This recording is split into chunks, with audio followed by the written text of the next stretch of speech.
अस्सलाम वालेकुम, welcome to talimdost.com। आज का हमारा लेक्चर है chapter number 24, that is evolution.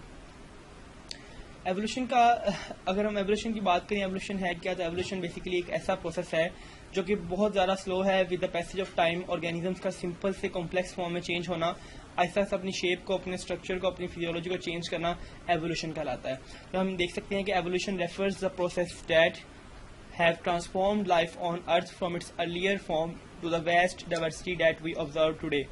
तो एवोल्यूशन कहते हैं ऐसे प्रोसेस को जिस पे लाइफ, अर्थ पे मौजूद लाइफ ट्रांसफॉर्म होती है। ट्रांसफॉर्म का मतलब है अपनी शेप को चेंज करती है। From its earliest form to the vast diversity that today we observe. यहाँ हम देख सकते हैं कि आजकल हमें इंसान, जानवर, घोड़ा, बिल्ली और इस तरह की चीज़ें नजर आती हैं। ये तमाम चीज़ें जो सी हैं शुरू में इतनी एडवांस नहीं थी, बल्कि शुरू में एक ही तरह के ऑर्गेनिज्म, सिमिलरली डिजाइंड ऑर्गेनिज्म से जो आज जो इतनी वैरायटी बनी है वो बेसिकली पहले ही से मौजूद सिंपल ऑर्गेनिज्म से निकली है। इस चीज़ को हम कहते हैं एवोल्यूशन।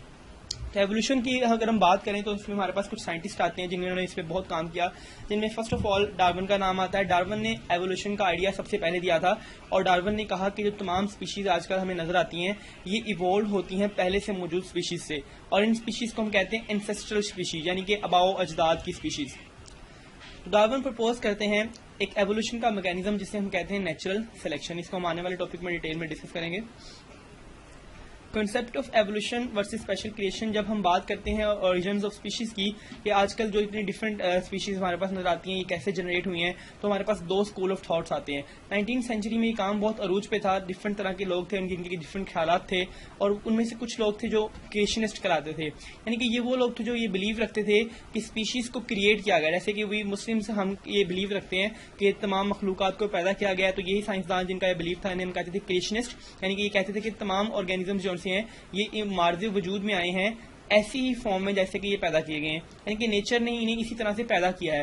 कार्लस लिनियस, जिसका एक बड़ा नाम है क्लासिफिकेशन के हवाले से, ये एक साइंटिस्ट था जिसको क्रिएशनिस्ट कहा जाता था, यानी कि इसके बिलीव यही थे कि स्पीशीज ऐसी ही होती थी जैसे इनको पैदा किया गया। और लेकिन एवोल्यूशनिस्ट इसका ऑपोजिट एक हल्का फिकर के लोगों का ग्रुप है। ये एवोल्यूशनिस्ट ये बिलीव रखते हैं कि नेचुरल सिलेक्शन होती है, नेचर सेलेक्ट करती है चीज़ों को, उन चीज़ों को जिनमें चेंज आता है वो चीज़ें इंप्रूव करती जाती हैं, डेवलप होती हैं, ग्रूम होती हैं, और वक्त गुजरने के साथ साथ अपनी फॉर्म और स्ट्रक्चर को बेहतर बना लेती हैं। और एवोल्यूशनिस्ट ये बिलीव करते हैं कि लाइफ पहले बहुत सिंपल थी, सिंगल सेलुलर फॉर्म में थी, लेकिन उसके बाद चेंजेस आने की वजह से वो लाइफ बेहतर से बेहतर, बेहतर से बेहतर होती जाएगी, और ऐसे साइंटिस्ट को हम एवोल्यूशनिस्ट का नाम दे देते हैं। तो साइंटिस्ट के कुछ नेम आपको बताए जा रहे हैं। लमार्क जो था, लमार्क ने, लीनियस सबसे पहले आता है आपके पास। लीनियस ने क्या किया? लीनियस ने बायोनॉर्मल नॉमेनक्लेचर में बहुत काम किया। लमार्क ने पब्लिश की थ्योरी ऑफ एवोल्यूशन, जिसमें use and miss use of organ बहुत मशहूर है। मेल्थस ने एक ऐसे लिखा था प्रिंसिपल ऑफ एवोल्यूशन पे, और क्यूवियर जो है उन्होंने प्लेंटोलॉजी और अर्थ की हिस्ट्री को स्टडी किया। लायल ने जियोलॉजी के प्रिंसिपल्स बताए। डार्विन मशहूर ज़माना, इन्होंने ऑरिजिन ऑफ स्पीशी लिखी, और साथ ही में इनका वॉयज ऑफ बीगल जिसका इन्होंने सफर किया था वो भी आपको गैलापागोस आइलैंड का इनमें मिलता है। मेंडल ने इनहेरिटेंस पे बहुत काम किया, एंड वेलस ने एक थ्योरी सेंड की थी डार्विन को जो कि उसके काम से मिलती जुलती थ्योरी थी। तो इसके बाद हम देखते हैं evolution from prokaryotes to eukaryotes. Went hypothesis है। वेंट हाइपोथेसिस के मुताबिक लाइफ जो है वो ओरिजिनेट होती है कैसे? From hydrothermal vents. वेंट्स कहते हैं चश्मों को, गर्म पानी के चश्मों से कहते हैं जी लाइफ ओरिजिनेट होती है, बिकॉज ये गर्म पानी के चश्मे ना सिर्फ उन्हें एनर्जी प्रोवाइड करते थे बल्कि कुछ रॉ मटेरियल भी प्रोवाइड करते थे लाइफ के ओरिजिन के लिए। तो एक ऐसा ग्रुप है बैक्टीरिया का जिनको हम नाम देते हैं आर्कियोबैक्टीरिया। आर्कियोबैक्टीरिया 120 डिग्री सेंटीग्रेड का टेम्परेचर बर्दाश्त कर सकते हैं, यानी कि 120 डिग्री सेंटीग्रेड में भी सर्वाइव कर सकते हैं, and have evolved less evolutionary change as compare to the other species. और इनके अंदर बहुत कम एवोल्यूशनरी चेंज आया है एज कम्पेयर टू अगर हम किसी और स्पीशी की बात करें। तो वेंट हाइपोथेसिस के मुताबिक जो भी लाइफ आपके सामने आज मौजूद है ये शुरुआत इसकी होती है गर्म पानी के चश्मों में, जहाँ पे ऐसे बैक्टीरिया रहते थे जो कि 120 डिग्री सेंटीग्रेड तक अपने आप को टॉलरेट करवा पाते हैं। इसके बाद हम बात करते हैं photosynthesized free living organism from dwindling supply of nutrients. कुछ फोटोसिंथेसाइज फ्री लिविंग ऑर्गेनिज्म मौजूद होते हैं जो कि सप्लाई ऑफ न्यूट्रिएंट्स पे रहते हैं। First photosynthetic organism used H2S as a source of hydrogen. तो पहला फोटोसिंथेटिक ऑर्गेनिज्म था, उसने हाइड्रोजन सल्फाइड को यूज किया था as a source of hydrogen, और फिर इस हाइड्रोजन को इस्तेमाल करके उसने कार्बोहाइड्रेट्स तैयार किए। फॉर एग्जाम्पल हम कहते हैं कि जो पहले का एनवायरमेंट था वहाँ बारिश नहीं होती थी, वहाँ पानी मौजूद नहीं था, तो पानी की गैर मौजूदगी में H2S हाइड्रोजन सल्फाइड को इस्तेमाल किया गया और कार्बन डाइऑक्साइड को इस्तेमाल किया गया। तो ये बैक्टीरिया लाइट की रोशनी को इस्तेमाल करके सल्फर को रिड्यूस कर देते और कार्बोहाइड्रेट्स यानी कि एनर्जी का कंपाउंड बनाते थे। तो ये आपके शुरुआत की वजूहत हैं। फिर कहते हैं atmosphere change from reducing atmosphere to oxidising atmosphere, यानी कि फिर माहौल में तब्दीलियां आना शुरू हुई। रिड्यूसिंग माहौल कम हो गया, रिड्यूसिंग एटमॉस्फेयर कम हुआ और ऑक्सीडाइजिंग एटमॉस्फेयर ज़्यादा बन गया। और इससे क्या हुआ कि माहौल में और हालात में, कंडीशंस में कुछ बेहतरी आती गई कि वहाँ पे लाइफ एग्जिस्ट करने लग पड़ी। तो इससे पहले, इसका मतलब ये है कि इससे पहले वहाँ पे कोई लाइफ एबायोटिकली एग्जिस्ट नहीं करती थी।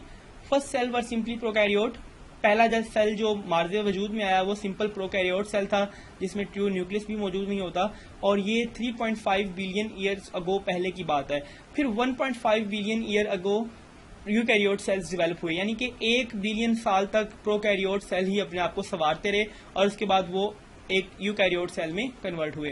फिर हमारे पास एक थ्योरी आती है, इसको हम कहते हैं एंडोसिम्बाइंट हाइपोथेसिस। एंडोसिम्बाइंट हाइपोथेसिस भी एक बहुत काबिल गौर हाइपोथेसिस है। इसके मुताबिक ये लाइन मार्गुलस रिप्रेजेंट करते हैं हाइपोथेसिस को। ये कहते हैं कि eukaryotic cell might have evolved when a large anaerobic amoeboid prokaryote ingested small aerobic bacteria.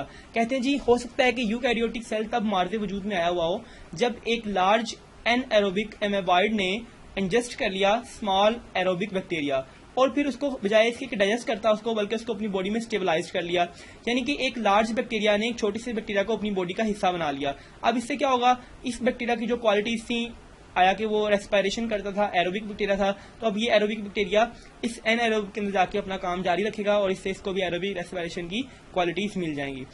तो according to this hypothesis aerobic bacteria develop into mitochondria, और ऐसा ऐसा एरोबिक बैक्टीरिया उसका माइटोकॉन्ड्रिया बन गया और उसके ऑर्गेनेली के तौर पे उसकी बॉडी में काम करना शुरू कर दिया। The possession of this mitochondria like endosymbiont brought the advantage of aerobic respiration to the host. तो इससे हमें पता चलता है कि जी जिन ऑर्गेनिजम्स के अंदर माइटोकॉन्ड्रिया मौजूद हैं वो एंडोसिम्बाइंट के थ्रू उन्होंने किसी न किसी एरोबिक रेस्पिरेशन के होस्ट को कैरी किया होगा अपने पास्ट में। तो एंडोसिम्बाइंट हाइपोथेसिस को हम यहाँ समझ सकते हैं कि आपका एक छोटा सा सेल है और सेल वक्त के साथ साथ बड़ा होता है और इसकी कुछ मेम्ब्रेन्स हैं, आप यहाँ देख सकते हैं, इमेजिनेट कर रही हैं। फिर इसमें कोई बैक्टीरिया बाहर से आया और इसकी बॉडी का हिस्सा बन गया जो कि एरोबिक बैक्टीरिया था, और अब ये इसकी सेल के अंदर इसके ऑर्गेनेली के तौर पे काम कर रहा है। इसी तरह से अगर हम बात करें कि एक फोटोसिंथेटिक बैक्टीरिया आया और वो इसकी बॉडी के अंदर स्टेबल हो गया तो वो इसके प्लास्टिड्स बन गए। तो एंडोसिम्बाइंट थ्योरी यही कहती है कि सेल्स के पास अपना कुछ नहीं था, हाँ बाहर से उनके पास कुछ कॉर्पोरेशन आई और उन्होंने उनको अपने पास रख लिया और रखने से फिर वो उनकी बॉडी के पार्ट बनते गए। तो इस हाइपोथेसिस को हम कहते हैं एंडोसिम्बाइंट हाइपोथेसिस। इसी तरह से फ्लैजेला के केस में हम कहते हैं कि फ्लैजेला जो हमें यूकैरियोटिक सेल्स के पास एक स्ट्रक्चर नजर आता है वो भी इसी तरह से पैदा हुआ था। प्रोकैरियोट्स ने एक स्पाइरल शेप का बैक्टीरिया इंजेस्ट कर लिया जिसको हम स्पाइरोचीट के नाम से आज भी जानते हैं। तो ये स्पाइरोचीट बैक्टीरिया उसकी बॉडी का हिस्सा बन गया और इंजेक्शन के बजाय उसको काम करने लग पड़ा। तो इस तरह से हमने कहा कि ये उसका फ्लैजेला या उसका स्पीलिया बन गया। इसी तरह से क्लोरोप्लास्ट की डेवलपमेंट भी प्लांट के अंदर एंडोसिम्बाइंट थ्योरी से जस्टिफाई की जाती है। तो इसके बाद हम बात करते हैं, ये तो होगी एंडोसिम्बाइंट थ्योरी। एंडोसिम्बाइंट थ्योरी के मुकाबले में एक और थ्योरी आती है जिसे हम हाइपोथेसिस कह सकते हैं, मेम्ब्रेन इन्वेजिनेशन हाइपोथेसिस। इस हाइपोथेसिस के मुताबिक जो प्रोकैरियोट सेल्स थे उन्होंने अपनी सेल मेम्ब्रेन को इन्वेजिनेट करना शुरू किया, यानी कि अपनी सेल मेम्ब्रेन को अंदर की तरफ बेंड करना शुरू किया और इस बेंडिंग करने से डिफरेंट ऑर्गेनेलिज बनते गए और इसने फिर अपनी जेनेटिक मटेरियल की कॉपीज अपने अंदर स्टोर कर ली। The invagination result in the formation of develop membrane bounded organelle, यानी कि इस मेम्ब्रेन के बेंड करने से अंदर ऑर्गेनेली बने जो कि डेवलप भी थे और मेम्ब्रेन बाउंडेड भी थे। तो ये आपकी एंडोसिम्बाइंट थ्योरी के बावजूद एक सेल मेम्ब्रेन थ्योरी कहलाती है। तो यहाँ आप देख सकते हैं डायग्राम में कि कैसे मेम्ब्रेन इन्वेजिनेशन हाइपोथेसिस आती है। ये एक डीएनए मौजूद है और इस डीएनए को कैसे जो सेल मेम्ब्रेन है वो अंदर की तरफ बेंड करती है, अंदर की तरफ इमेजिनेट करती है और इमेजिनेट करने के बाद ये इसको अपने ये इन्वेजिनेशन के बाद ये जेनेटिक मटेरियल को टैग कर रही है और ये जेनेटिक मटेरियल फिर इस ऑर्गेनेली के अंदर चला गया और इसका हिस्सा बन गया। तो मेम्ब्रेन इन्वेजिनेशन हाइपोथेसिस इस तरह से जस्टिफाई करती है कि कैसे एक सेल के अंदर डिफरेंट तरह के ऑर्गेनेलीज बनते हैं। देन हम बात करते हैं जी इनहेरिटेंस ऑफ एक्वायर्ड कैरेक्टर्स की। हमारे पास साइंटिस्ट आते हैं जो कि 1800 से पहले आते हैं। लमार्क उनका नाम है, बहुत मशहूर रहे हैं अपनी थ्योरीज के हवाले से। उनकी जो थ्योरी है वो कहती है इनहेरिटेंस ऑफ एक्वायर्ड कैरेक्टर, यानी कि एक स्पीशी जो कैरेक्टर एक्वायर्ड कर लेती है वो कैरेक्टर्स इनहेरिटेबल हैं, यानी कि वो आगे से आगे डिफरेंट स्पीशीज में पास हो सकते हैं। ये प्रपोज करते हैं कि बाय यूजिंग और not using its body an individual to develop certain characteristics, अपनी बॉडी का इस्तेमाल करके या ना करके एक ऑर्गेनिज्म अपने अंदर कुछ चेंजेस को डेवलप कर सकता है, कुछ कैरेक्टरिस्टिक्स को डेवलप कर सकता है और फिर ये कैरेक्टरिस्टिक्स आगे इनकी ऑफस्प्रिंग में या आगे इनकी नेक्स्ट जनरेशन में पास आउट भी करती हैं। फॉर एग्जाम्पल एक जिराफी जो सा है उसकी एक बड़ी लंबी सी नेक है, why because ancestor stretch his higher into reach the leave, यानी कि दरख्तों के पत्ते बहुत ऊंचे थे तो उन जिराफों ने अपनी गर्दन को लंबा करके पत्ते हासिल करना की कोशिश शुरू की, तो इस कोशिश में उनकी जो गर्दनें थी वो बड़ी लंबी हो गई। ये लामार्क की एक एग्जांपल थी। लामार्क के मुताबिक जो ऑर्गन यूज किए जाते हैं वो डेवलप हो जाते हैं, जो ऑर्गन यूज नहीं किए जाते वो डेवलप नहीं हो पाते। दूसरे साइड हमारे पास आते हैं चार्ल्स डार्विन। चार्ल्स डार्विन के मुताबिक चार्ल्स डार्विन जो उनसे वो प्रिंसिपल ऑफ जियोलॉजी हमें देते हैं, ये इन्फ्लुएंस से चार्ल्स लाइल से। डार्विन कहते हैं कि natural forces gradually change earth surface, कुछ कुदरती फोर्सेस ऐसी हैं जो कि अर्थ की सरफेस को ग्रेजुअली चेंज करती हैं, and the forces of the past are still operating in the modern times, और पुरानी फोर्सेस भी मॉडर्न टाइम्स के अंदर मुसलसल काम करती हैं। चार्ल्स डार्विन की आपको तस्वीर दिखाई जा रही है। चार्ल्स डार्विन ने बड़ा काम किया। Darwin set sail on HMS Beagle. HMS Beagle इनकी शिप का नाम था जिसके ऊपर इन्होंने एक बहरी सफर तय किया। 1831 से 1836 तक ये 5 सालों में मुश्तमिल सफर था, जिसमें इन्होंने साउथ सीज को विजिट किया, mainly south America and the Galapagos island, और इस आइलैंड से उन्होंने एनिमल्स और प्लांट्स की काफी वैरायटी कलेक्ट की और उनको एनालाइज किया। गैलापागोस आइलैंड पर डार्विन ने ऑब्जर्व किया कि वो स्पीशीज जो दुनिया में कहीं नहीं मिलती वो स्पीशीज वहां रहती हैं। These observation lead Darwin to write a book. इन तमाम ऑब्जर्वेशन ने डार्विन को एक बुक लिखने पे मजबूर कर दिया। ये डार्विन की जर्नी आपको दिखाया जाता है कि डार्विन ने कैसा जर्नी किया।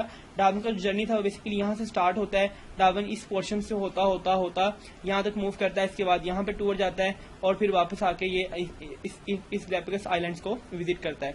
ये डार्विन के टूर का जो कि उन्होंने HMS बीगल पे किया था उसका एक सीन दिखाया जाता है। फिर डार्विन कहते हैं कि गैलापागोस टोर्टॉइज, जिसको टेस्टेडो भी कहते हैं, इनमें और उन टोर्टॉइज में काफी फर्क है। आप देख सकते हैं कि इनकी लेग्स का स्ट्रक्चर और इनकी जो नेक है उसमें थोड़ा सा डिफरेंस नजर आता है हमें। फिर डार्विन 1859 में एक बुक लिखते हैं जिसका नाम है origin of species bye mean of natural selection, यानी कि इसके 2 मेन पॉइंट्स हैं। Number 1, species were not created in their present form, species अब की फॉर्म में नहीं पैदा की गई बल्कि ये इवॉल्व हुई हैं एंसेस्ट्रल स्पीशीज से, यानी कि जिसकी हमने पहले भी बात की कि स्पीशीज जो सी थी वो आज की फॉर्म में नहीं थी, पहले ये बिल्कुल सिंपल फॉर्म में थी और फिर आहिस्ता आहिस्ता इन्वॉल्व होती रही हैं। तो इसके अलावा इन्होंने एक मैकेनिज्म प्रपोज किया कि एवोल्यूशन कैसे होती है, और उस मैकेनिज्म का नाम है नेचुरल सिलेक्शन, यानी कि हर चीज इवॉल्व हो रही है, अपने चेंजेस पैदा कर रही है और कुदरत उनमें से किसी चेंज को सिलेक्ट कर लेती है, इसको हम कहते हैं नेचुरल सिलेक्शन। अब नेचुरल सिलेक्शन क्या होता है?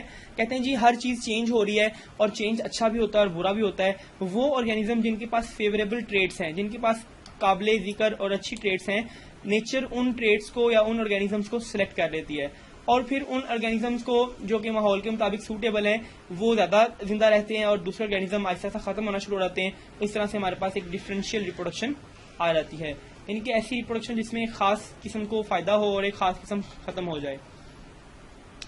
डार्विन के 5 पॉइंट्स कौन से थे? पॉपुलेशन हैज वेरिएशन, एक ही आबादी में बहुत सी वेरिएशन होती हैं, तब्दीलियां होती हैं। हम अपनी पॉपुलेशन की बात करें तो वहां भी नजर आती है, कोई ब्लैक के हैं, कोई व्हाइट हैं, कोई किसी तरह के हैं, कोई लंबे हैं, कोई ऊंचे हैं, तो ये वेरिएशन हमें नजर आती हैं।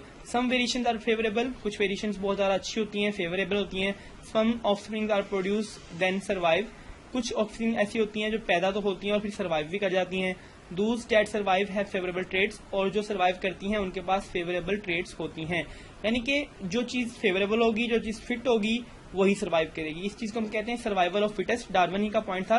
डार्विन कहता था कि जो चीज फिट है, परफेक्ट है, वो सर्वाइव करती है। किसी भी वो स्पीशीज जो कि सर्वाइव करती हैं उनके पास फेवरेबल कैरेक्टर्स मौजूद होते हैं। अब population will change over time, और एक पॉपुलेशन जो उनकी है वो वक्त के साथ चेंज होती रहती है, उसमें चेंजेस और तब्दीलियां आती रहती हैं। जी, तो नेक्स्ट हमारे पास टॉपिक आता है that is new Darwinism. New Darwinism क्या है? न्यू डार्विनिज्म को हम एक और नाम देते हैं सिंथेटिक थ्योरी ऑफ एवोल्यूशन, यानी कि खुद से बनाएगी थ्योरी जो कि एवोल्यूशन को बताती है। Darwin posits that traits are passed on directly to next generation. Darwin कहता है कि वो खसूसियात जो किसी ऑर्गेनिज्म में है वो अगली जनरेशन में भी पास आउट होती हैं। Mendel had already determined that all traits are pass along a matter of chance, यही बात मेंडल भी पहले से बता गया था हमें। तो इस तरह से हमने डार्विन के आने के बाद मेंडल की स्टडी को दोबारा से निकाला और उसे कंबाइन किया डार्विन की स्टडी से। इससे हमारे पास एक सिलेक्शन और मेंडेलियन जेनेटिक्स बनी, जिसको हमने नाम दे दिया सिंथेटिक थ्योरी ऑफ एवोल्यूशन। अब नियो डार्विनिज्म का मकसद क्या था बेसिकली, जब मेंडल ने जेनेटिक्स से एक्सपेरिमेंट परफॉर्म किए तो बहुत से लोग ऐसे थे जो मेंडल को गलत मानते थे, मेंडल की बातों पे यकीन नहीं किया गया, लेकिन मेंडल के मरने के बहुत अरसे के बाद उसकी स्टडीज को सही मान लिया गया। हमने देखा कि हमारे जो सारे फैक्ट एंड फिगर्स हैं, जो एक्सपेरिमेंट्स हैं, वो मेंडल की बातों को, रिजल्ट्स को मानने की तरफ इशारा करते हैं। तो फिर मेंडल की स्टडीज को डार्विन की स्टडीज को कंपेयर किया गया तो हमें इसमें बहुत ज़्यादा सिमिलरिटीज नजर आई, और इन दोनों को कंबाइन करके हमने एक नई जो बुनियाद रखी, उसका नाम था नियो डार्विनिज्म या फिर सिंथेटिक थ्योरी ऑफ एवोल्यूशन। इसके बाद हम बात करते हैं एविडेंस ऑफ एवोल्यूशन की, कि एवोल्यूशन हुई है, इसके एविडेंसेस क्या हैं। हमें आसपास के चीजों से बहुत से सबूत मिलते हैं कि वाकई यहाँ पे एवोल्यूशन हुई है। The first evidence is biogeography, यानी कि लिविंग सिस्टम्स का जियोग्राफी में पढ़ना, जमीन की स्टडी को करना और वहाँ पे लिविंग ऑर्गेनिज्म का रेफरेंस साथ में देखना। तो जियोग्राफिकल डिस्ट्रीब्यूशन अगर हम स्पीशीज की देखें तो हमें डिफरेंट स्पीशीज डिफरेंट तरह से डिस्ट्रीब्यूट हुई नजर आती हैं, ये एवोल्यूशन का एक हमें सबूत मिलता है। फॉसिल्स रिकॉर्ड, अगर हम जमीन की खुदाई करें तो बहुत पुराने फॉसिल्स हमें मिलते हैं, और इस तरह के फॉसिल्स मिलते हैं जो हमें बताते हैं कि दो डिफरेंट जो स्पीशीज हैं वो आपस में कनेक्टेड हैं, आपस में रिलेशन रखती हैं। तो इस तरह की सेडिमेंट्री रॉक से निकलने वाले जो फॉसिल्स हैं वो भी हमें एवोल्यूशन का सबूत पेश करते हैं, और ये सबसे स्ट्रॉन्गेस्ट एविडेंस है जो कि एवोल्यूशन को सपोर्ट करता है।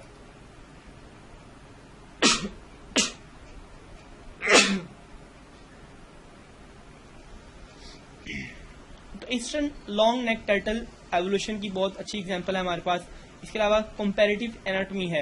एनाटॉमी में हम ऑर्गेनिजम्स के स्ट्रक्चर को स्टडी करते हैं। कंपैरेटिव एनाटॉमी, जब हम दो तीन डिफरेंट ऑर्गेनिजम्स को कंपेयर करके स्टडी करें तो फिर हमें जो स्टडी मिलती है उसे हम कहते हैं कंपैरेटिव एनाटॉमी। तो कंपैरेटिव एनाटॉमी जो है वो एवोल्यूशन को सपोर्ट करती है एज अ रीमॉडलिंग प्रोसेस, यानी कि रीमॉडलिंग प्रोसेस के तौर पे एवोल्यूशन को सपोर्ट करती है, जिसके अंदर ancestral structure that function in one capacity become modified as it take और न्यू फंक्शंस। तो जो ऑर्गेनिजम्स हैं वो उनकी बॉडी के जो स्ट्रक्चर चेंज होते हैं, फंक्शंस भी चेंज हो जाते हैं, तो इसको हम एनाटॉमी में कंपेयर करके देखते हैं कि ये ऑर्गेनिज्म और ये ऑर्गेनिज्म आपस में क्या कंपैरिजन शो करते हैं। तो इससे भी हम बहुत हद तक एवोल्यूशन को स्टडी कर सकते हैं। Next, homologous organ. तो जब हम ऑर्गन्स को स्टडी करते हैं, हम कंपैरेटिव एनाटॉमी करते हैं, तो हमारे सामने दो टर्मिनोलॉजीज आती है, number 1 homologous organ and number 2 analogous organ. Homologous organ ऐसे ऑर्गन होते हैं जो फंक्शनली तो डिफरेंट हैं, लेकिन जिनके फंक्शन टोटली डिफरेंट हैं, लेकिन स्ट्रक्चर उनका बिल्कुल सेम है। ऐसे ऑर्गन्स को हम कहते हैं होमोलोगस ऑर्गन। फॉर एग्जाम्पल आपको दिखाया जा रहा है एक ह्यूमन, एक कैट, एक वेल और एक बैट का लिम्ब है ये, और लिम्ब के काम बिल्कुल डिफरेंट है। ह्यूमन की बाजू किसी और तरह काम करती है, बिल्ली की टांग किसी और तरह काम करेगी, वेल का फ्लैपर और काम करता है और बैट का फ्लैपर और काम करता है, उड़ने का काम करता है। लेकिन अगर देखा जाए तो इनका बेसिक बॉडी प्लान बिल्कुल सेम है। इनके अंदर एक ह्यूमरस है, रेडियस और अल्ना है, और उसके बाद टार्सल्स, मेटाटार्सल्स की यहाँ पे मौजूद है। तो एग्जैक्टली सेम पैटर्न है लेकिन फंक्शन डिफरेंट है। ऐसे ऑर्गन्स को हम कहते हैं homologous organ. The second one is the analogous organ. ये वो ऑर्गन है जिनका फंक्शन तो बिल्कुल सेम है लेकिन इनका स्ट्रक्चर बिल्कुल टोटली डिफरेंट होता है। For example wing of a bat, एक बैट का जो विंग है वो भी उड़ने का काम करता है, एक परिंदे का जो पर है वो भी उड़ने का काम करता है, और एक मक्खी का जो पर है वो भी उड़ने का काम करता है, लेकिन इनके स्ट्रक्चर में बहुत ज्यादा डिफरेंस है। ऐसे ऑर्गन को हम कहते हैं एनालोगस ऑर्गन। फिर हम बात करते हैं कंपैरेटिव एम्ब्रियोलॉजी की। जब ऑर्गेनिजम्स ग्रो कर रहे होते हैं, एग से एक एम्ब्रियो बन रहा होता है, तो उसको हम कहते हैं एम्ब्रियोलॉजी, उसकी स्टडी को हम कहते हैं एम्ब्रियोलॉजी। तो हम डिफरेंट ऑर्गेनिजम्स की एम्ब्रियोलॉजी स्टडी करते हैं और उनको कंपेयर करते हैं आपस में। तो बहुत से ऑर्गेनिजम्स ऐसे हैं जो कि एम्ब्रियो स्टेज पे एक दूसरे से बहुत ज्यादा मिलते जुलते हैं, तो इससे भी हमें पता चलता है कि कौन सा ऑर्गेनिज्म किससे इवॉल्व हुआ है, कौन सा ऑर्गेनिज्म किससे क्लोजली रिलेटेड है। फिफ्थ पॉइंट पे हम बात करते हैं मॉलिक्यूलर बायोलॉजी की। ऑर्गेनिजम्स की मॉलिक्यूल्स को अगर स्टडी किया जाए तो हमें पता चलता है कि इन दो ऑर्गेनिजम्स का डीएनए आपस में बहुत ज्यादा मिलता है, या इन दो ऑर्गेनिज्म की प्रोटीन्स आपस में बहुत ज्यादा मैच करती हैं, तो इसका मतलब है कि ये दोनों आपस में क्लोज रिलेशन रखते हैं। तो इन लेटेस्ट चीजों को स्टडी करके हम एवोल्यूशन का पता चला सकते हैं। That's why these are the evidences of evolution. फिर हम बात करते हैं एम्ब्रियो एंड एवोल्यूशनरी हिस्ट्री। तो आप देख सकते हैं एक फिश का, रेप्टाइल का, बर्ड का और ह्यूमन बीइंग का एम्ब्रियो जो सा है वो ऑलमोस्ट सेम है। तो इसके मदद से हमें पता चलता है, और इन चारों के अंदर गिल्स भी मौजूद हैं, इससे हमें पता चलता है कि ये ऑर्गेनिज्म जो से हैं अगर ये एम्ब्रियो स्टेज पे बहुत ज्यादा मैच कर रहे हैं तो इसका मतलब है कि ये अपनी एक्चुअल लाइफ हिस्ट्री में भी एक दूसरे से बहुत ज्यादा क्लोजली रिलेटेड हैं। होमोलोगस स्ट्रक्चर्स और एनालोगस स्ट्रक्चर में एक डिफरेंस हम देखने जा रहे हैं। होमोलोगस स्ट्रक्चर जो है वो सिमिलर होते हैं एनाटॉमी में, एनालोगस जो हैं वो डिसिमिलर होते हैं। होमोलोगस डिसिमिलर फंक्शन परफॉर्म करते हैं लेकिन एनालोगस सिमिलर फंक्शन परफॉर्म करते हैं। होमोलोगस जो ऑर्गन है वो रिलेटेड ऑर्गेनिज्म में डेवलप करते हैं, जबकि एनालोगस ऑर्गन जो हैं वो अनरिलेटेड ऑर्गेनिज्म में डेवलप करते हैं। होमोलोगस ऑर्गन इनहेरिटेड होते हैं फ्रॉम कॉमन इंसेस्टर, यानी कि इनके इंसेस्टर्स कॉमन होते हैं, लेकिन एनालोगस ऑर्गन नहीं इनहेरिटेड नहीं होते कॉमन इंसेस्टर से। होमोलोगस स्ट्रक्चर जो से हैं वो सिमिलर डेवलपमेंट का पैटर्न रखते हैं, जबकि एनालोगस स्ट्रक्चर जो से हैं वो डेवलपमेंट पैटर्न सिमिलर नहीं रखते। होमोलोगस स्ट्रक्चर सिमिलर ओरिजिन रखते हैं, जबकि एनालोगस स्ट्रक्चर जो हैं वो डिसिमिलर स्ट्रक्चर और ओरिजिन रखते हैं। देन हमारे पास एक टर्मिनोलॉजी आती है, इसका नाम है वेस्टिजियल ऑर्गन। वेस्टिजियल ऑर्गन ऐसे ऑर्गन को कहते हैं जिसका किसी ऑर्गेनिज्म के अंदर कोई खास फंक्शन नहीं होता, लेकिन इनको वेस्टिजियल इसलिए कहा जा रहा है क्योंकि इनका कोई फंक्शन था दूसरे ऑर्गेनिजम्स में। ऐसे ऑर्गेनिज्म से जिनसे ये निकले हैं, जो इनके बावजदाद थे, वहां पे तो फंक्शनल थे, लेकिन अब इनका प्रेजेंट दौर में इनका कोई फंक्शन नहीं है। फॉर एग्जाम्पल वेल्स के पास हिप बोन्स मौजूद हैं, लेकिन वेल्स को हिप बोन की कोई जरूरत नहीं है, ना ही इसकी कोई टांगे हैं, ना ही ये टांगों को इस्तेमाल कर सकती है। तो फिर यहाँ पे बोन्स का मौजूदगी क्या शो करती है? तो वेस्टिजियल ऑर्गन्स ये शो करते हैं कि ऑर्गेनिज्म जो से हैं वो एवोल्यूट करते हैं। चूंकि पहले के ऑर्गेनिज्म में ये चीजें मौजूद थी, तो आज के ऑर्गेनिज्म के अंदर भी इसकी निशानियां या इसकी बाकियात मौजूद हैं, लेकिन इसका कोई फंक्शन आज के दौर में मौजूद नहीं है। तो ऐसे ऑर्गन्स जिनका कोई फंक्शन नहीं है, लेकिन एवोल्यूशनरी पॉइंट ऑफ व्यू से कुछ ऑर्गन्स मौजूद हैं, तो उसको हम नाम दे देते हैं वेस्टिजियल ऑर्गन का। देन लामार्क की थ्योरी और डार्विन की थ्योरी को कंपेयर किया रहा है। लामार्क ने जो थ्योरी जिसका नाम था इनहेरिटेंस ऑफ एक्वायर्ड कैरेक्टर, जबकि डार्विन की थ्योरी का नाम था natural selection and descent with the modification. Lamarck ही कहता है कि अगर कोई ऑर्गेनिज्म चेंज होता है during life in order to adopt to its environment, those changes are passed on to its offspring. Lamarck के मुताबिक अगर कोई ऑर्गेनिज्म अपने अंदर चेंजेस एड्यूस करता है तो उसके वो चेंजेस आगे नई नस्लों में जाएंगे, लेकिन एक्चुअली ऐसा होता नहीं है। इसकी हम एक छोटी सी एग्जांपल लेते हैं कि अगर किसी ऑर्गेनिज्म को या अगर किसी इंसान की बाजू कट जाए, तो क्या इसकी बाजू कटी हुई का असर आगे नई जनरेशन में जाएगा? नो। तो इस तरह से लामार्क की थ्योरी हमें थोड़ा सा वीक महसूस होती है। जबकि डार्विन की थ्योरी की हम बात करें, डार्विन कहता है evolutionary change come through the production of variation in each generation and differential survival of individual different combination of these variable character. तो डार्विन ही कहता है कि जो डिफरेंट तरह की स्पीशीज हमारे सामने आती हैं वो डिफरेंट प्रोडक्शन या वेरिएशंस की वजह से आती हैं। तो ये बात कुछ काबिल गौर लगती है हमें। अब हमारे पास दो टर्मिनोलॉजीज आती हैं। Number one artificial selection and natural selection. Artificial selection हम ह्यूमन बीइंग क्या करते हैं कि जो चीजें हमें पसंद लगती हैं, जिनके ट्रेड्स हमें मिलते हैं, अच्छे लगते हैं, हम उन ट्रेड्स के ऑर्गेनिज्म को सिलेक्ट कर लेते हैं, चूज कर लेते हैं और उनको ग्रो करवाते हैं, उनको ब्रीड करवाते हैं। इससे हमारे पास ऐसे ही ऑर्गेनिज्म बनते हैं जिनकी कैरेक्टरिस्टिक्स हम चाहते हैं। नेचुरल सिलेक्शन ये वो प्रोसेस है जिसके अंदर नेचर सेलेक्ट करती है। नेचर हमेशा उन ऑर्गेनिज्म को सेलेक्ट करती है जो कि उस एनवायरनमेंट के मुताबिक फिट होते हैं। इस चीज को हम कहते हैं नेचुरल सिलेक्शन। कंपेयर करें अगर हम इसको, तो organism that reproduce are selected by organism, वो कौन से ऑर्गेनिज्म है जो सेलेक्ट किए जाएंगे जो कि रिप्रोड्यूस करते हैं, लेकिन ह्यूमन ऐसे ऑर्गेनिज्म को सेलेक्ट करता है जो कि उसको बेहतर लगते हैं। Okay, the result is unpredictable, लेकिन आर्टिफिशियल सिलेक्शन में रिजल्ट को हम डिटरमाइन कर सकते हैं, पहले से ही बता सकते हैं। Species will be later adopted to the environment, species अच्छी तरह से एनवायरमेंट को अडॉप्ट कर लेगी, लेकिन इस केस में जो स्पीशी है वो एनवायरमेंट को अडॉप्ट नहीं भी कर सकती या कर भी सकती है। लेकिन ऐसी स्पीशी जो ह्यूमन के लिए बहुत ज्यादा फायदेमंद होती है। ये तो हमने देखे इन दोनों में डिफरेंसेस। अगर हम सिमिलरिटीज की बात करें तो सिमिलरिटीज क्या आती हैं इसमें से, क्योंकि अलील फ्रीक्वेंसीज नेक्स्ट जनरेशन में चेंज नहीं होती या चेंज होती हैं, the alleles that code for beneficial desirable character will become more common in the next generation. तो इसमें क्या होगा कि वो जो स्पीशीज सेलेक्ट कर ली गई है अगली जनरेशन के अंदर उसके जीन्स या उसके एलील्स जो उनसे वो ज्यादा अमाउंट में पाए जाएंगे। बोथ में make use of random mutation when they occur, और जब ये दोनों अकर होते हैं, वाक़या होते हैं, तो इसमें रैंडम म्यूटेशंस का इस्तेमाल आ जाता है। If a random mutation produce an allele that give a beneficial desirable phenotype, it will be selected for the next generation. और अगर कोई ऐसी जनरेशन सेलेक्ट कर ली जाती है जो कि बेनिफिशियल है या डिजायरेबल है, तो इसको सिलेक्ट कर लिया जाता है नेक्स्ट जनरेशन के लिए। Next is a gene pool. Gene pool हम किसे कहते हैं? Member of a species can interbreed and produce fertile offspring. Species have a shared gene pool. Gene pool all of the allele of an individual in a population. ये इसकी definition है जी। एक population के अंदर तमाम इंडिविजुअल्स के अंदर जितनी भी टाइप्स हैं जीन्स की, उसको हम कहते हैं जीन पूल। यानी कि एक ही जीन की कितनी डिवर्सिफाइड फॉर्म्स मौजूद होती हैं एक ऑर्गेनिज्म में, उसे हम नाम दे देते हैं जीन पूल का। तो जीन पूल क्या है? The sum total of jeans of all individual of a genetic population constitute the gene pool. एक ही ऑर्गेनिज्म के अंदर पाए जाने वाले डिफरेंट जीन्स की टाइप्स को हम जीन पूल कहते हैं। Therefore a genetic population is an अरे ऑफ जीन्स। जीन्स की एक पूरी कलेक्शन है, इसको हम जेनेटिक पॉपुलेशन कहते हैं। Temporarily embedded in the organism but endlessly combining and recombining the process of sexual reproduction. तो फिर ये कंबाइन और रिकम्बाइन करके सेक्सुअल रिप्रोडक्शन के प्रोसेस को कंबाइन करती है. If the gene pool of a population is described completely, अगर हम एक पॉपुलेशन के जीन पूल को completely describe करें, it tell us not only the kind of genes present in population but also the way in which these genes are distributed among the individuals of the population of question. तो जो organisms हैं एक population में वो totally different होते हैं एक दूसरे से, और उनमें जो जीन्स हैं वो भी डिफरेंट होंगे, तो इस वजह से हमारे पास एक वैरायटी बन जाती है, एक डिवर्सिटी बन जाती है किसी भी जीन पूल के अंदर.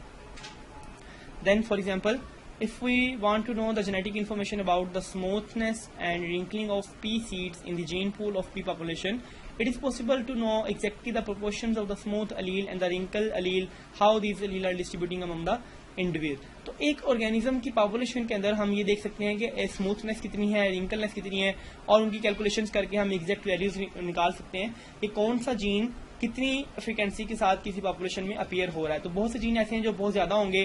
फॉर एग्जांपल होमोजाइगस स्मूथ जो हैं उसकी प्रोपोर्शन और होगी, हेटेरोजाइगस स्मूथ की और होगी, और होमोजाइगस रिंकल की और होगी. तो ये डिपेंड करता है जीन पूल की या जीन फ्रीक्वेंसी पे. तो ये वही एग्जांपल हमने डिस्कस कर चुके हैं. जैसे यहाँ हम देख सकते हैं रूट मैप, एक जीन पूल है. जीन पूल के अंदर डिफरेंट तरह की कलेक्शन हैं जीन्स की. Collection of all alleles, allele frequency है या हार्डी वेंडर प्रेडिक्शन है. ये हमारे पास 3 मेथड है, इनको हम आगे डिस्कस करेंगे. Next is the gene frequency. Gene frequency क्या है? फ्रीक्वेंसी का जो टर्म है वो फिजिक्स में भी आप पढ़ चुके हैं कि एक इवेंट के वाक़या होने की रेशो, कि एक इवेंट कितनी दफ़ा बार बार आ रहा है, कितनी दफ़ा रिपीट हो रहा है, हम कहते हैं फ्रीक्वेंसी. और जीन फ्रीक्वेंसी एक खास जीन एक पॉपुलेशन के अंदर कितनी दफ़ा रिपीट होता है, कितनी दफ़ा दोबारा आता है, इस चीज़ को हम कहते हैं जीन फ्रीक्वेंसी. तो gene frequency refer to the proportion of an allele in the gene pool as compared with the other allele in the same locus. एक ही पोजीशन पे पाए जाने वाले जो डिफरेंट जीन्स हैं उनको हम कंपेयर करते हैं, जिससे हमारे पास जीन फ्रीक्वेंसी आ जाती है. एग्जांपल आप देख सकते हैं, ए ये होमोजाइगस जीन है, ए और कैपिटल ए ये हेटेरोजाइगस है, and this is also again homozygous gene. तो ये डिफरेंट जीन फ्रीक्वेंसीज हमारे पास आ सकती हैं. This is example. हम कहते हैं कि जी हमारे पास टोटल जो जीन्स हैं वो हमारे पास कितने हैं. हमारे पास 100 इंडिविजुअल्स हैं एक पॉपुलेशन के अंदर, जिसमें से 40 जो से होमोजाइगस डोमिनेंट हैं, 40 हेटेरोजाइगस हैं और 20 जो से होमोजाइगस हैं. यानी कि 100 में से 40 जो से थे वो होमोजाइगस डोमिनेंट थे और 40 ही जो से थे वो हेटेरोजाइगस थे. Heterozygous mean this. और जस्ट 20 जो से हैं वो होमोजाइगस हैं. तो ये हम यहाँ देखते हैं कि 40 + 40 ये हमारे पास इतने ए हैं हमारे पास, कैपिटल ए, और 20 + 40 या 40 + 20 ये हमारे पास बन जाते हैं 0.4%. तो ये हमारे पास जीन की फ्रीक्वेंसीज निकालने का एक मेथड है. तो इसके अलावा हम इसी चीज को हम हार्डी वेनबर्ग थ्योरम से बताते हैं. हम कहते हैं कि फ्रीक्वेंसी ऑफ ए रिप्रेजेंट करते हैं पी से, और frequency of small A represent करते हैं क्यू से. तो पी और क्यू का जो सम है वो इक्वल होगा 1 के. तो ये इक्विलिब्रियम है, इसको हम कहते हैं Hardy Weinberg theorem. Genotype frequency, genotype किसे कहते हैं? हम जानते हैं कि एक ऑर्गेनिज्म के अंदर टोटल नंबर ऑफ जीन्स जितने भी होते हैं वो उसकी जीनोटाइप कहलाती है. तो एक जीनोटाइप में क्या फ्रीक्वेंसी होती है? वो क्या है जी? Genotype frequency the total number of kind of individual in a population of all of which exhibit similar character with respect to the locus under consideration. तो एक पॉपुलेशन के अंदर जितनी भी टाइप के इंडिविजुअल्स मौजूद हैं उनमें टोटल नंबर क्या है इंडिविजुअल्स का, उसको हम कंसिडर करते हैं. तो वो हमारे पास जीनोटाइप की फ्रीक्वेंसी आ जाती है. Suppose in a population there are 2 alleles at 1 gene locus. एक ही जीन के लोकस पे 2 अलील हैं, कैपिटल ए और small E. They are related as dominant and recessive genes. Naturally 3 kind of individual will occur in the population. तो ये 3 chances हमारे पास हैं, homozygous dominant, heterozygous and homozygous recessive. तो ये कहलाती है जीनोटाइप की फ्रीक्वेंसी जी. तो यहाँ पे हमारे पास एक गौरतलब बात आती है. ये हम देखते हैं कि ये एक जीन पूल ऑफ पॉपुलेशन है. एक किसी भी पॉपुलेशन का एक जीन पूल है. इस जीन पूल की पॉपुलेशन को 3 फैक्टर जो हैं वो अफेक्ट करते हैं. Number 1 gain of allele. इस पॉपुलेशन के अंदर अलील्स का ऐड हो जाना, गेन हो जाना. या फिर लॉस ऑफ अलील. इस पॉपुलेशन में से किसी अलील का माइनस हो जाना, रिमूव हो जाना, लॉस हो जाना. या फिर shift in the Aleel frequency. अलील की फ्रीक्वेंसी के अंदर कोई चेंज आ जाना नेचुरल सिलेक्शन के जरिए या फिर जेनेटिक ड्रिफ्ट के जरिए. इस तरह से 3 हमारे पास चेंजेस आ जाते हैं किसी भी पॉपुलेशन के अंदर जो कि उसकी फ्रीक्वेंसी को change. Next is the Hardy Weinberg theorem. Hardy और वेनबर्ग ये 2 साइंटिस्ट हैं जिन्होंने काम किया था जीन फ्रीक्वेंसीज के ऊपर. ये कहते हैं जी relative frequencies of various kind of gene in a large and randomly mating population tend to remain constant. Yes, कहते हैं जी एक लार्ज पॉपुलेशन के अंदर जब डिफरेंट ऑर्गेनिजम्स मेट कर रहे हैं तो उनके अंदर जो रिलेटिव फ्रीक्वेंसी है वो कांस्टेंट रहनी चाहिए from generation to generation in the absence of mutation. अगर म्यूटेशन ना हो, सिलेक्शन एंड जीन फ्लो. अगर जीन फ्लो, सिलेक्शन और म्यूटेशन जैसे वाकयात ना हो तो किसी भी पॉपुलेशन के अंदर अगर रैंडमली मीटिंग हो रही है तो वहां पे जो जीन फ्रीक्वेंसी है वो कांस्टेंट रहनी चाहिए। इसको हम कैसे प्रूव करते हैं? This is a theoretical situation in which population is undergoing no evolutionary change. इस तरह के मुताबिक एक ऐसी पॉपुलेशन में कोई चेंज नहीं आना चाहिए और ना ही कोई एवोल्यूशन होनी चाहिए। If it explain that if the evolutionary forces are absent, अगर एवोल्यूशनरी फोर्सेज मौजूद नहीं है, पॉपुलेशन लार्ज है, इंडिविजुअल्स रैंडम मेट कर रहे हैं और रफली equal number of gametes produce कर रहे हैं और हर गैमेट जो है वो मेट के साथ कंबाइंड हो रहा है रैंडमली और जीन फ्रीक्वेंसी कांस्टेंट रहेगी। यानी कि हमारा जो कंक्लूजन है वो ये है, अगर ये तमाम कंडीशंस फुलफिल होती हैं तो कंडीशंस ये है। इसमें सबसे इंपॉर्टेंट पॉइंट ये है इन द एब्सेंस ऑफ म्यूटेशन, यानी कि म्यूटेशन नहीं होगी, कोई भी एक्सटर्नल फैक्टर नहीं आएगा जो चेंज इसमें लेके आए। तो इस सिचुएशन के अंदर जो फ्रीक्वेंसी है जीन्स की वो जनरेशन टू जनरेशन कांस्टेंट रहेगी, ये हमारा हार्डी-वेनबर्ग थ्योरम कहता है। फिर हम क्या करते हैं, अगर ऐसा है तो फिर genetic equilibrium of the gene in question is maintain, genetic equilibrium maintain रहेगा and the variability present in the population is preserve, और पॉपुलेशन के अंदर जो वेरिएबिलिटी है वो प्रिजर्व रहेगी। फॉर एग्जांपल, अगर एक जीन के पास दो अलील्स हैं, कैपिटल ए एंड स्मॉल ए, और इन दोनों की फ्रीक्वेंसीज नॉन है 0.6 एंड 0.4, और अगर इनकी फ्रीक्वेंसी को हम पी और क्यू से डोनेट करें तो इक्वेशन के मुताबिक P plus Q should be 1। P और क्यू की जो वैल्यू है वो एक कांस्टेंट डिजिट होना चाहिए जो कि 1 के बराबर होगा। Using allele frequency we can predict the expected frequency of genotype in the next generation. इस तरह से अलील की फ्रीक्वेंसी को इस्तेमाल करके हम आने वाली जनरेशन के अंदर भी फ्रीक्वेंसीज को प्रिडिक्ट कर सकते हैं। With 2 alleles only 3 genotypes are possible, और 2 अलील्स सिर्फ 3 तरह के डिफरेंट कॉम्बिनेशन बना सकती हैं, capital A, small A and heterozygous. इस बार हम बात करते हैं तो अगर हमारे पास डाटा गिवन है कि हमारा जो ए है capital A is 0.36 and heterozygous is 0.48 and the heterozygous again is 0.16, तो हम इस पुनेट स्क्वायर के जरिए हम यहाँ पे कुछ वैल्यूज निकाल सकते हैं। यानी कि पी को पी से क्रॉस करेंगे तो हमारे पास पी स्क्वायर आएगा, पी क्यू आएगा, इधर अगेन पी क्यू आएगा और यहाँ पे क्यू स्क्वायर आएगा, तो ये हमारा एक पुनेट स्क्वायर बनता है जिसके मुताबिक अगर हम वैल्यूज लिखें तो वो कुछ इस तरह से आती है। यानी कि कैपिटल ए और कैपिटल ए 0.6 है और स्मॉल ए ये 0.48 और ये 0.16 है। और इस फॉर्मूले को जैसा कि हमने पहले देखा था पी प्लस क्यू का होल स्क्वायर, अगर हम मैथमेटिकली इस फॉर्मूले को खोलें तो ये इसके इक्वल आता है और वो हम जानते हैं कि वो आगे से 1 के बराबर आएगा। तो हार्डी-वेनबर्ग इक्वेशन कहती है P square plus 2pq plus Q square should be equal to the 1। तो इस तरह से हम हार्डी-वेनबर्ग थ्योरम से यही कंक्लूजन निकालते हैं कि अलील फ्रीक्वेंसी एक जीन पूल के अंदर कांस्टेंट रहेंगी, पी और क्यू के बराबर रहेंगी अगर वहां पे पी स्क्वायर, क्यू पी और क्यू स्क्वायर आए तो। प्रैक्टिकल क्वेश्चन अब यहाँ पे आता है कि if 9 of the 100 individual in a population suffer from a homozygous recessive disorder, can you calculate the frequency of disease causing allele? अगर 100 में से 9 पेशेंट्स आ रहे हैं एक पॉपुलेशन के अंदर तो आप बता सकते हैं कि अलील की क्या फ्रीक्वेंसी है। Can you calculate how many heterozygous are there in the population? तो इसको काउंट करने के लिए हमारे पास अगेन वही फॉर्मूला होना चाहिए पी और क्यू का। सोल्यूशन कैसे है? हमारे पास फॉर्मूला है पी एंड क्यू, ये 2 अलील्स हैं। अब इसका एस्टिमेट हम कैसे करेंगे? हम इनकी जीनोटाइप फ्रीक्वेंसीज के अंदर डिफरेंस को मद्देनजर रखेंगे। फॉर एग्जाम्पल 9 आउट ऑफ 10 यानी कि 0.09, 9 आउट ऑफ 100 इज 0.09 इंडिविजुअल जो हैं वो होमोजाइगस हैं और हार्डी-वेनबर्ग थ्योरम के मुताबिक ये किसके बराबर होंगे? हमारे पास क्यू स्क्वायर दिया गया तो क्यू स्क्वायर की वैल्यू 0.09 है और क्यू स्क्वायर का रूट हम लेंगे तो वो हमारे पास क्यू की वैल्यू आ जाएगी डेट इज 0.7। अब पी और क्यू को हम इक्वेशन में ऐड करते हैं, ऐसा कि हम जानते हैं P plus Q is equal to 1, P plus Q is equal to 1, Q की वैल्यू हमारे पास गिवन है, पी को 1 माइनस पी कर दें तो क्यू की वैल्यू हमारे पास आ जाती है। इस मेथड से हम इसकी वैल्यू निकालेंगे पी की और पी का स्क्वायर जो है 0.49 है, then put it in the formula और हमारे पास 0.42 इसकी फ्रीक्वेंसी आ जाएगी। तो इस तरह से हम पता कर सकते हैं कि हार्डी-वेनबर्ग थ्योरम किस तरह से काम करता है। अब हार्डी-वेनबर्ग थ्योरम को अप्लाई करने के लिए देयर आर सम अजम्पशंस। कौन कौन सी अजम्पशंस है वो? First of all organism is diploid, यानी कि उसके पास हर जीन के लिए 2 पेयर्स मौजूद होना जरूरी है। Reproduction should be sexual, reproduction sexual होगी। ए सेक्सुअल में तो डेफिनेटली जेनेटिकली कॉम्बिनेशन ही नहीं होता, हम जानते हैं। Generations are non overlapping, generations overlap नहीं करनी चाहिए।